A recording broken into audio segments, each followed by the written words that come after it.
अजीज तलबा और तालिबात, अस्सलाम वालेकुम।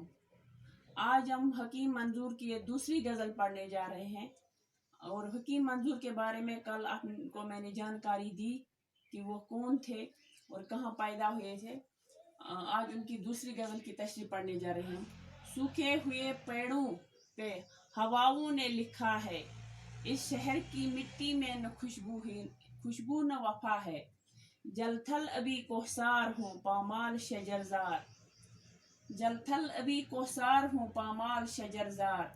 बादल का यह करतब है वो सूरज की अदा है। ये बात अलग उसका न वो रंग व न रूप, माने के ताल्लुक से वफा अब भी वफा है। खुशबू अगर खुशबू है तो आवारे सहरा, नगमा अगर नगमा है तो पाबंद सदा है। आसूदा नहीं आप ही खुद में कोई इजहार, खामोश हर एक लब पे है खामोश हर एक लब है मगर हश्र बपा है। अल्फाज हैं इसके। शजर जार का मतलब है जहाँ पे सिर्फ दरख्त ही दरख्त हैं, ये होंगे। जहाँ जिस तरह से हम कहते हैं सब्जा जार, यानी जहाँ पे सिर्फ सब्जा हो। सागजार यानी जहाँ जहाँ पे सब्जी हो। इसी तरह से शजर जार का मतलब है जहाँ पे सिर्फ दरख्त ही दरख्त। शजर का माने है दरख्त और जार का मतलब है जहाँ पे सिर्फ दरख्त हो। आसूदा का मतलब है खुशहाल मुतमईन, और हशर का मतलब है कयामत रोजी हिसाब। सूखे हुए पेड़ों पे हवाओं ने लिखा है, इस शहर की मिट्टी में न खुशबू है न वफा है। शायर यहाँ पे फरमाते हैं, यानी कि हकीम मंजूर अपने शहर के लोगों में वफा की कमी महसूस करते हैं।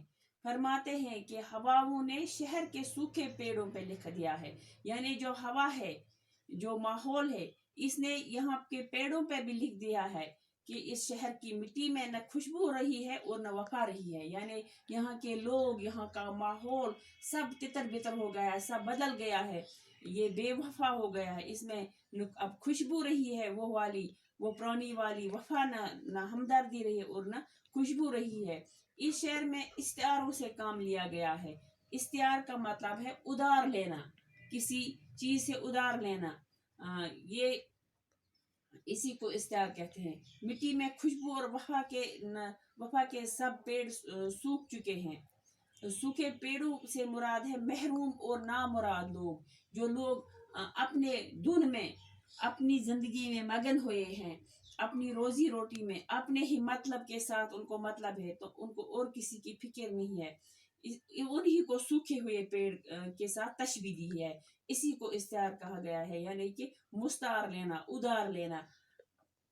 और नामुराद लोग हैं। हवा जो एक पारख का इस्तियारा है, वो लोगों की महरूमी की वजह और इनके वफा ने खाली किरदार करार देती है, क्योंकि लोग अपने ही धुन में मगन हो गए हैं। उनको किसी के साथ मतलब नहीं। अगर किसी अपने मतलब के लिए किसी के साथ कुछ भी करना पड़े तो वो कर देते हैं, उसी को बेवफाई कहते हैं, क्योंकि वो बेवफा हो गए और इस मिट्टी में अब वो खुशबू ही नहीं रही। और लोग बेवफा हो गए, लोग बेमुराद हो गए हैं, लोग महरूम हो गए हैं।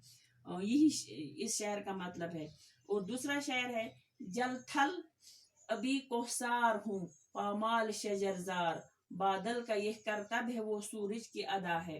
फरमाते हैं कि बादल का यह कमाल है कि वो पहाड़ों को आनन फानन में पानी पानी कर देता है, पानी से गर्क कर देता है। और सूरज की अदा है कि उस तमाजत, उस नमी, उस हरियाली और फूलों को सुखाकर बर्बाद कर देता है अपनी तपिश से, अपनी तेज तपिश से बर्बाद कर देता है। यानी बादलों का कमाल है कि वो पहाड़ों को गर्क कर देता है पानी से, और सूरज का कमाल है वो तमाम हरियाली को सूख कर बर्बाद कर देता है। गोया हर चीज की अपनी तासीर है। बादल की ये तासीर है, ये भी एक इस्तिआरा के तौर पर इस्तेमाल किया गया है, और सूरज को तपिश के तौर पर इस्तेमाल किया गया है। इसका मतलब है कि हर एक अपनी तपिश से किसी को भी बर्बाद कर सकता है। और सूरज की मिसाल दी गई है कि सूरज का कमाल है वो बर्बाद कर सकता है اور اسے آباد بھی کر سکتا ہے، لیکن اگر اپنے پہ آ جائے تو برباد بھی کر سکتا ہے، اور بادل آنن فانن میں پہاڑوں کو غرق کر سکتا ہے۔ یہ بات الگ یہ بات الگ اس کا نہ وہ رنگ نہ روپ، معنی کے تعلق سے وفا اب بھی وفا ہے۔ فرماتے ہیں کہ یہ دوسری بات ہے کہ وفا کا رنگ و روپ اب بدل گیا، لیکن وفا کے معنی نہیں بدلے، یعنی وفا کا مطلب وفا ہی ہے، لیکن معنی کے اعتبار سے تو اس کو وفا ہی کہیں گے، لیکن اگر ہم پریکٹیکل ہو جائے تو وہ وفا نہیں رہی۔ وفا اب بھی وفا ہے، وفا کا مطلب اب بھی وفا ہے، لیکن وفاداری نہیں رہی۔ چنانچہ وفا اس دنیا میں ابھی موجود ہے، لیکن پریکٹیکل نہیں ہے۔ معنی تو وہی ہیں، لیکن وفا کرنے میں وفا نہیں ہے۔ وفا کی کیفیت بدل گئی ہے۔ کچھ خوشبو اگر خوشبو ہے تو آوارہ صحرا، نغمہ اگر نغمہ ہے تو پابند صدا ہے۔ صحرا کا مطلب ہے جنگل، ریگستان، بن، اور نغمہ اگر نغمہ ہے تو پابند، صدا کا مطلب ہے ہمیشہ، اور دوسری صدا کا مطلب ہے آواز۔ فرماتے ہیں کہ اگر خوشبو موجود ہے بھی تو چمن کے بجائے رنگزار میں آوارہ ہے، یعنی وہ ریگستانوں میں، جنگلوں میں آوارہ پھرتی ہے۔ اسی طرح گیت آواز کا پابند ہے۔ جو گیت ہے اس کا مطلب صرف آواز سے نکلتا ہے۔ اگر ہم کوئی گیت گائے تو اس کی آواز نہ ہو تو وہ بے مطلب لگتا ہے۔ اسی طرح سے گیت کا دار و مدار آواز پر ہے، وہ آواز کا پابند ہے۔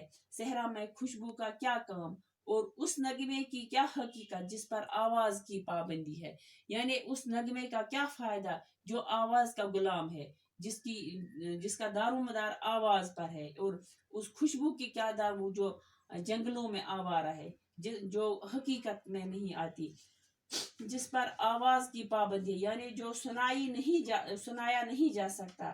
شاعر نے استعاروں کی مدد سے ناموافق ماحول کی ترجمانی کی ہے، یعنی کہ یہاں کا ماحول ایسا ہے کہ سب کچھ قید ہے، اگر خوشبو ہے وہ بھی قید ہے، کوئی آواز نہیں نکال سکتا، کوئی آواز کھلی عام نہیں کہہ سکتا۔ یہ جو ہے کہ اگر نغمہ ہے تو آواز کا پابند ہے، یعنی کہ آواز دب گئی ہے، اس کا مطلب یہی ہے کہ یہ آواز دب گئی ہے۔ آسودہ نہیں آف ہی خود میں کوئی اظہار، خاموش ہر ایک لب ہے مگر حشر بپا ہے۔ حشر کا مطلب ہے قیامت۔ یہاں پہ شاعر فرماتے ہیں، جیسے کہ آپ نے پہلے بھی ذکر کیا گیا ہے اور ایک شعر میں، کہ اس غزل میں الفاظ کو زیادہ تر استعاروں میں ادار لیا گیا ہے، استعاروں کے طور پر استعمال کیا گیا ہے۔ شاعر فرماتے ہیں کہ اظہار بھی اپنے آپ میں مطمئن نہیں ہے، کہ کوئی اظہار بھی اطمینان کے ساتھ نہیں کر سکتا، کس کے اندر کیا ہے وہ باہر نہیں نکال سکتا، وہ اس کا اظہار بھی نہیں کر سکتا، یعنی اپنے محفل ضمیر کا اظہار بھی ممکن نہیں رہا۔ وہ بات کہنی اندر تو ہے لیکن کوئی زبان پہ لا نہیں سکتا۔ ہر شخص کے ہونٹ خاموش ہیں، لیکن یہ خاموشی محض دکھائی دیتی ہے، اصل میں ہر ایک کے اندر قیامت سا طوفان بپا ہے، ہر ایک کے اندر قیامت کا شور ہے، قیامت بپا ہے، یعنی اندر طوفان ہے لیکن باہر نہیں لا سکتے۔ جس طرح سے پہلے شعر میں لکھا ہے کہ آواز کی گیت اگر وہ ہوا ہے تو وہ جنگلوں میں آوارہ ہے، خوشبو اگر ہے وہ جنگلوں میں آوارہ، پھر باہر نہیں، جہاں پہ اس خوشبو کی ضرورت ہے وہاں پہ نہیں ہے۔ اور اگر سنگیت ہے، نغمہ ہے، تو وہ آواز کا پابند، یعنی وہ آواز دب گئی ہے، وہ کہیں پہ دب گئی ہے۔ اور یہاں پہ بھی اس شعر میں بھی یہی لکھا ہے کہ یہی کہا گیا ہے کہ کوئی مطمئن نہیں ہے، اندر سے سب کے اندر لاوا بڑک رہا ہے، لاوا ہے لیکن وہ بیان نہیں کر سکتا، ہر ایک کے ہونٹ خاموش ہے اور اندر قیامت بپا ہے۔ تو یہ بچوں یہ غزل ختم ہو گئی، باقی وسلم۔